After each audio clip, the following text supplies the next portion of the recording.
Samantala, tanggap tayo ng report, 9 anyos na biktimang lalaki, kritikal matapos resbakan sa Navotas City.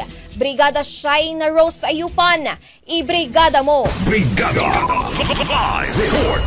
Kritikal ang 9 gulang na batang lalaki matapos barilin ng isa sa 3 sospek bilang resbak umano sa pambubugbog nito sa kapwa menor de edad na bata sa Navotas City.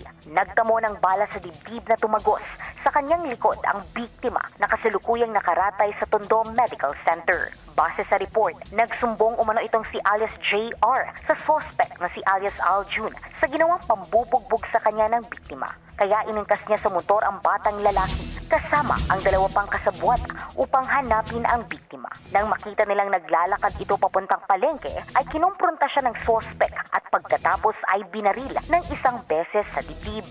Naaresto sa follow-up operation ang gunman, samantalang pinaghahanap pa rin ang 2 pa nitong kasama.